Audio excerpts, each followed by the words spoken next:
We're celebrating our 17th anniversary with King's Classic Clips. Here's more from our 500th episode over 6 years ago. Friends, Romans, countrymen, I'm here not to bury Jim King, but to praise him. And why not? 500 shows, locally produced, locally marketed, and a tremendous success. But Jim will tell you it wasn't easy in the beginning. There were those who felt he didn't have the chutzpah, maybe the wherewithal to do the show. Some suggested Gary Lee Love or Al Caldwell. But fortunately, Jim hung on. And even when the show became so successful in the market, there were others who came forward and said, you know, he's just not a pretty face. Maybe a Bubba Pate, possibly a Buddy Johnson could fill that bill. But Jim stuck to his guns, and here we are today, a tremendous success. I'm Jack Piper, and I salute you, Jim King. You've done something that really will stand out, and I hope you do 500 more.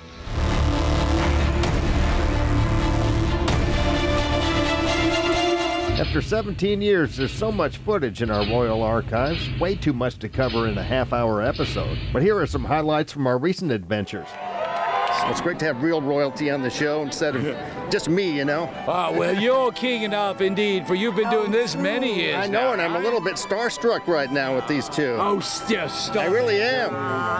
No. He's been interviewing us for so long, and we've been sharing the word of the festival for a long time. Even before we started our show 16 years ago. 16 years ago. You rule, King. Congratulations. Thank you, Jim. Just lovely to see thee again, my dear. Great to see you. Yeah, it's a local TV show in Beaumont, Texas.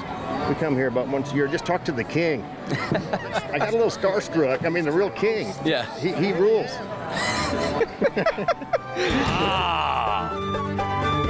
It's good to be king. I want to get your folks' opinion. Have you noticed there's a lot of naked sculptures around Italy? Absolutely. I like it. It's just so different. You just get out and see. Are you offended by any of the naked sculptures? No, not at all. But have you seen? Well, my daughter wanted to buy a button with David on it and asked if she could wear it to school, and I said probably couldn't do it. Would that be considered indecent? There might be some people offended, but you know, it's art. So you'll probably argue that one or two of the sculptures, especially that fat man at the Mobley Gardens. Have you seen him? The one on the turtle? No. He should probably have some. I've seen a picture of him. I'm just. He should probably have some Speedos on or something. Maybe. At least. He's okay. I haven't seen it, but I'm sure it's all right. David's like butt naked still, and he's still just fine. Yeah. No, you've already been there. You've done that. You've got all the accolades. I think you're also a Country Music Hall of Famer, if I'm not mistaken. I am. I'm very proud of that. You know what? I was in the Hall of Fame, and I've got this real nice display case there. And this woman was standing there with her daughter. I don't know, she was about that tall. She had her arm up on her, and so the daughter says, "Who are all these people, Mom?" She said, "Well, they're all country music stars, and most of them are dead now." And I was standing behind them. I happened to overhear the conversation. I said, "I'm not dead." And that little girl turned around and seen me and looked at my picture, and she freaked her out, and she ran out the door. But I ended up talking to her and, signing something for her. It was just kind of weird, But the Hall of Fame in Carthage, Texas, the Texas Country Music Hall of Fame is really a special place. If you ever get a chance to go visit, it's a neat place. King of the Road. Here comes this week's Honky Tonk Texas Fabulous Flashback. In this show, we'll look in the rear view at the 4th annual Labor Day Music Festival at Ford Pavilion. Well, it sure feels good to come in here and just pull up a seat. Frosty mug of a cool one. It's to be the heat. These old dog days of summer, Lord, I'll be glad when they're gone.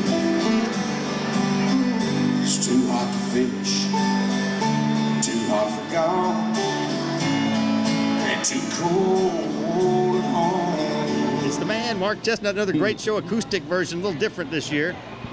Yeah, we want to do something a little different this year. I started out here in Beaumont playing acoustic, just me and my guitar.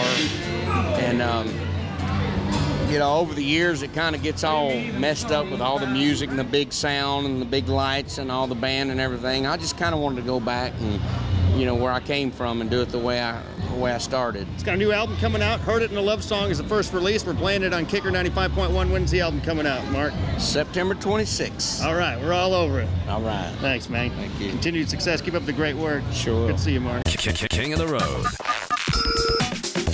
That was this week's Honky Tonk Texas Fabulous Flashback.